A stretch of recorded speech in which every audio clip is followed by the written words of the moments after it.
Hi friends, அனைவருக்கும் இனிய வணக்கம். நம்ம இன்றைக்கி இந்த வீடியோவில் பார்க்க போகிறது டிஎன்பிஎஸ்சி குரூப் 4 பொதுத்தமிழில் 2011 2022 வரைக்கும் நடந்த குரூப் 4 எக்ஸாம்ஸ் அதில் உள்ள முக்கியமான நூலாசிரியர்கள் என்ன கேட்டிருக்காங்க அப்படின்றத இந்த வீடியோவில் பார்ப்போம். ஏன் ஸ்பெசிஃபிக்காக இந்த டாபிக் வைக்கிறேன்னா, நம்ம சிலபஸ் வைஸாக பார்த்துட்ருக்கோம். அதில் புகழ்பெற்ற நூலாசிரியர்கள்னு ஒரு டாபிக் இருக்குது. அதை பேஸ் பண்ணி நம்ம 6th-லேருந்து 12th வரைக்கும் சமச்சீர் கல்வி புது புத்தகத்தில் இருக்கக்கூடிய எல்லா நூலாசிரியர்களையுமே நான் தனித்தனி வீடியோஸாக போட்டிருக்கேன்.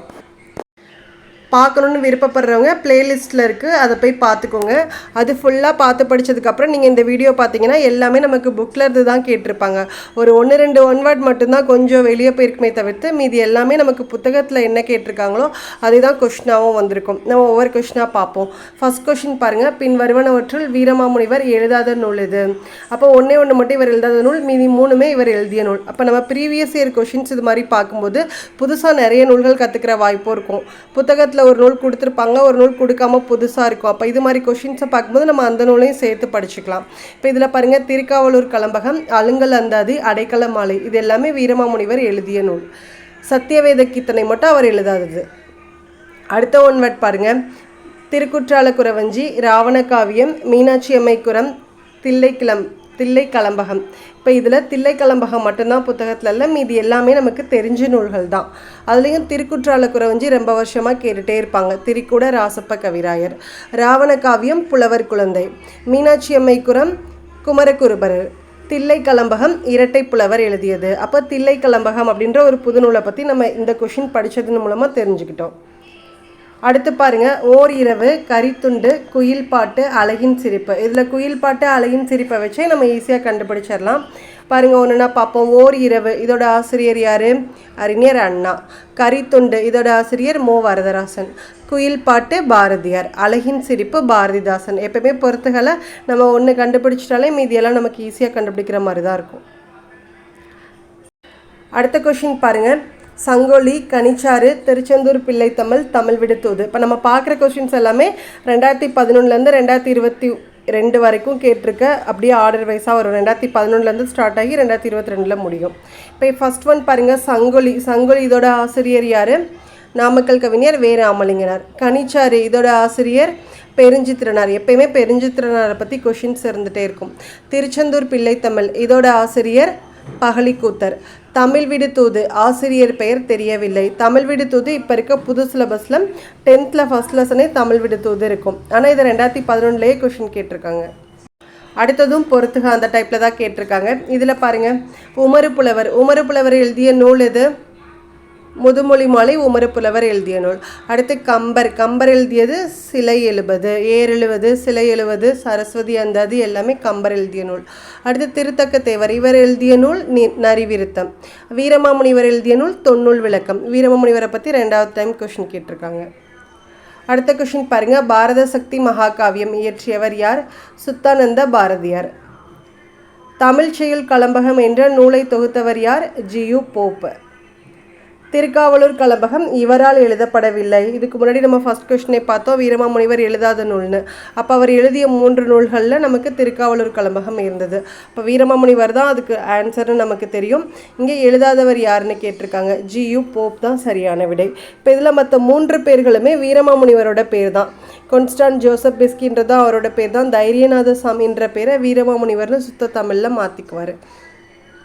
அடுத்து சின்னச்சீரா என்ற நூலை எழுதியவர் யார்? இது இப்போ புது புத்தகத்தில் நான் நூலாசிரியர்கள் போட்டிருக்கேன் இல்லையா, அதில் இருக்குது. சீராபுராணம் எழுதியது யார்? சின்னச்சீரா எழுதியது யார்? இந்த 2 நூலாசிரியர்களுமே நான் போட்டிருக்கேன். இப்போ சின்னச்சீரா என்ற நூலை எழுதியவர் யார்? பனு அகமது மரைக்காயர். அடுத்து பாருங்கள், பொறுத்துக. பூங்கொடி, கொடிமுல்லை, ஆட்டுநத்தி ஆதிமந்தி, பட்டத்தரசி. பூங்கொடி இதோட ஆசிரியர் யார்? முடியரசன். இதை எப்படி ஞாபகம் வச்சுக்கலாம் அப்படின்னா, பூவை முடியில தான் வைப்பாங்க அப்படின்னு ஞாபகம் வச்சுக்கோங்க. அடுத்து கொடிமுல்லையோட ஆசிரியர் வாணிதாசன். ஆட்டநத்தி ஆதிமந்தி இதோட ஆசிரியர் கண்ணதாசன். பட்டத்தரசி இந்த நூலோட ஆசிரியர் சுரதா. இங்கே பட்டத்தரசி மட்டும் நமக்கு ரொம்ப புதுசாக இருக்குது. சுரதாவோட மற்ற நூல்கள்லாம் நமக்கு தெரியும். தேன்மலை, துறைமுகம், சுவரும் சுண்ணாம்பும் எல்லாமே அவரோட நூல்கள் இருக்கும். பட்டத்தரசி ரொம்ப புதுசாக இருக்குது. இப்போ நம்ம ப்ரீவியஸ் இயர் கொஷின்ஸை பார்க்குறதுல ஒரு பெனிஃபிட், இது மாதிரி புது நூல்கள் ஏதாவது இருந்தால் அதையும் நம்ம தெரிஞ்சுக்கலாம். அடுத்து பாருங்கள், வடமொழியில் முகுந்தமாலை என்னும் நூலை இயற்றியவர் யார்? இதுக்கு சரியான விடை குலசேகர ஆழ்வார். இதெல்லாமே நமக்கு போன சமச்சீர் புத்தகத்தில் லெசன்ஸாக இருந்திருக்கு, அதில் வந்து கொஷின் கேட்டிருக்காங்க. அடுத்து பாருங்கள், சிக்கனம், மனிதநேயம், காடு, வேலைகள் அல்ல வேள்விகளே. இப்போ இதோட ஆசிரியர்கள்லாம் யார் யார்? சிக்கனம் யார்? சுரதா. மனிதநேயம் இந்த நூலோட ஆசிரியர் ஆலந்தூர் கோ மோகனரங்கம். காடு இதோட ஆசிரியர் வாணிதாசன். வேலைகள் அல்ல வேள்விகளே இதோட ஆசிரியர் கவிஞர் தாராபாரதி. அடுத்து ஆனந்த தேன் நூலின் ஆசிரியர் யார்? கா சச்சிதானந்தன். மணிமேகலை வெண்பாவின் ஆசிரியர் யார்? பாரதிதாசன். குமரகுருபரர் எழுதாத நூல் எது அப்படின்னு கேட்டிருக்காங்க. கந்தர் கலிவெண்பா, மதுரை கலம்பகம், நீதிநெறி விளக்கம் இது மூன்றுமே அவர் எழுதிய நூல். திருச்செந்தூர் முருகன் பிள்ளை தமிழ் அவர் எழுதாதது. இது யார் எழுதுனது? நம்ம இதுக்கு முன்னாடியே ஒரு ஒன் வேர்ட் பார்த்தோம் மேட்சிங்கில். திருச்செந்தூர் பிள்ளை தமிழ்னு கொடுத்துருந்தாங்க, பகலிக்கூத்தர். அதே தான் இதுவும். இப்போ திருச்செந்தூர் முருகன் பிள்ளை தமிழ் எழுதியாரு பகலிக்கூத்தர். செகண்ட் டைப் கேட்டிருக்காங்க. மருமக்கள் வழி மான்மியம் என்ற நூலை எழுதியவர் யார்? கவிமணி. இது எல்லாமே நமக்கு புது சமச்சீர் கல்வி புத்தகத்தில் நூலாசிரியர்களில் இந்த எல்லா நூல்களுமே கொடுத்துருக்காங்க. சட்டை என்ற சிறுகதையை எழுதியவர் யார்? ஜெயகாந்தன். கண்ணதாசன் படைத்த இனிய நாடகம் எது? ராஜதண்டனை. இது லாஸ்ட் இயர் ஓல்டு புக்கில் வந்து நமக்கு கண்ணதாசனை பற்றி ஒரு லெசன் இருந்தது, அதில் எல்லா நூல்களுமே கொடுத்துருந்தாங்க. இப்போ இதில் அவங்க வந்து நாடக நூல் என்னன்னு கேட்டிருக்காங்க. எல்லாமே அவரோட நூல்கள் தான். மாங்கனி, ஆயிரம் தீவு, அங்கையர்கண்ணி, ராஜதண்டனை நாலுமே கண்ணதாசன் அவர்களோட நூல் தான். அதில் நாடக நூல் எது அப்படின்னு கேட்டிருக்காங்க. ராஜதண்டனை. அப்போ நம்ம படித்ததில் நாடக நூல் எது, இல்லை காப்பியங்கள் எது, இல்லை புதினங்கள் எது, சிறுகதை தொகுப்புகள் எதுன்றது தனித்தனியாக படிச்சுக்கலாம். சமயத்தில் ஏதாவது ஸ்பெசிஃபிக்காக சிறுகதையை மட்டும் கேட்டாங்க நம்ம கன்ஃபியூஸ் ஆகிடும். ஏன்னா நாலுமே அவரோட நூல் தான். அப்போ அவங்க நாடகம் மட்டும் எதுன்னு கேட்டிருக்காங்க. குறுந்தொகை எனும் நூலை தொகுத்தவர் யார்? இதுக்கு சரியான விடை பூரிக்கோ. இப்போ நான் கொடுத்துருந்த எல்லா வீடியோஸ்லையுமே கொடுத்துருக்கேன். குறுந்தொகை தொகுத்தவர் யார், தொகுப்பித்தவர் யார், அதுக்கு கடவுள் வாழ்த்து பாடல் பாடியவர் யார், அதோட அடிவரையறை என்ன, எல்லாமே நான் நூலாசிரியர்களில் அப்படியே கொடுத்துருக்கேன். நீங்கள் பாருங்கள், உங்களுக்கு ரொம்ப யூஸ்ஃபுல்லாக இருக்கும். நூறாசிரியம் எனும் கவிதை நூலின் ஆசிரியர் யார்? கவிஞர் பெருஞ்சித்திரனார். எப்பயுமே பெருஞ்சித்திரனாரை பற்றி கொஷின்ஸ் கேட்டுகிட்டே இருப்பாங்க. நற்றிணை பாடல்களை தொகுப்பித்தவர் யார்? இதுக்கு சரியான விடை பன்னாடு தந்த மாறன் வழுதி. இப்போ நான் 6th to 12th வரைக்கும் உங்களுக்கு நூலாசிரியர்கள் தனித்தனி வீடியோஸாக கொடுத்துருக்கேன். அதில் நற்றிணை பாடல்கள் தொகுப்பித்தவரும் நான் கொடுத்துருக்கேன், பாருங்கள். அடுத்து தமிழக அரசின் தமிழ் வளர்ச்சித்துறை பரிசு பெற்ற சுரதாவின் நூல் இது. இது எல்லாமே சுரதாவோட நூல் தான். இது எங்கள் கிழக்கு மட்டும் தாராபாரதி அவங்களோடது. துறைமுகம், சுவரும் சுண்ணாமும், தேன்வளை மூணுமே சுரதாவோடது தான். அதில் தமிழக அரசின் தமிழ் வளர்ச்சித்துறை அது குறிப்பிட்டு கேட்டிருக்காங்க. அந்த விருது பெற்ற நூல் இதுன்னு. ஆப்ஷன் சி தேன்மலை அப்படின்றது தான் சரியான விடை. அப்போ படிக்கும்போதே நம்ம தெளிவாக படிச்சுக்கணும். அவரோட நூல்கள் படிக்கணும். அதில் விருது பெற்ற நூல் என்ன இருக்குது, சாகித்ய அகாதமி விருது பெற்ற நூல் என்ன இருக்குது, அது எல்லாமே நம்ம நல்லா படிச்சுக்கிட்டோன்னா இது மாதிரி கொஷினுக்கு ஈஸியாக ஆன்சர் பண்ணிடலாம். வள்ளலார் பதிப்பித்த நூல் எது? இதுக்கு சரியான விடை சின்மய தீபிகை.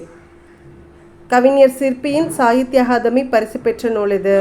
ஆப்ஷன் சி ஒரு கிராமத்து நதி. இப்போ புது சமச்சீர் கல்வி புத்தகத்தில் நான் கொடுத்துருக்கேன். சிற்பி பாலசுப்ரமணியம் இவங்க எழுதின எல்லா நூல்களுமே கொடுத்துருக்கேன். அடுத்த திருவி கல்யாண சுந்தரனார் எழுதாத நூல் என்ன அப்படின்னு கேட்டிருக்காங்க. அப்போ அவர் எழுதிய நூல்கள் என்னென்ன? முருகன் அல்லது அழகு, உரிமை வேட்டல், தமிழ்ச்சோலை இது எல்லாமே இவர் எழுதிய நூல்கள். எழுதாத நூல் சித்திரக்கவி. சித்திரக்கவி வந்து பரிதிமார் கலைஞர் எழுதியிருப்பார். திருவிக்கா. இப்போ இதில் கேட்ட எல்லா கொஷின்ஸுமே புது சமச்சீர் கல்வி புத்தகத்தில் 6th நீங்கள் 12th வரைக்கும் இருக்கக்கூடிய நூலாசிரியர்கள் படிச்சிருந்தீங்கன்னா இந்த கொஷின்ஸ் எல்லாமே நீங்கள் ஒன்று விட தப்பு விடாமல் எல்லாமே ஆன்சர் பண்ணலாம். எல்லாமே புக்கில் உள்ளது தான் கேட்டிருக்காங்க. 1-2 கொஷின் மட்டும்தான் வெளியே இருந்து வந்திருக்கு. அடுத்து பொறுத்துக்க பாருங்கள். பெருஞ்சித்திரனார், சுரதா, முடியரசன், பாரதிதாசன். இப்போ இதில் பெருஞ்சித்திரனார் எழுதிய நூல் என்னது? கனிச்சாறு, கொய்யாக்கனி, பள்ளிப்பறவைகள் எல்லாமே இவரோட தான். நூறாசிரியம், மகபுகவஞ்சி எல்லாமே பெருஞ்சித்திரனாரோடது.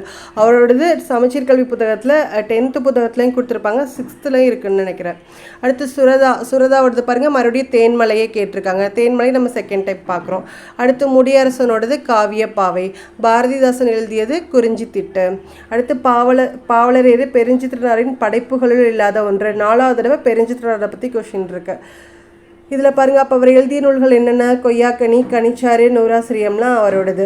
கள்ளக்குடி மகாகாவியம் மட்டும் அவரோடது கிடையாது. இது யார் எழுதியிருப்பாங்க அப்படின்னா கண்ணதாசன் அவர்கள் எழுதியிருப்பார்.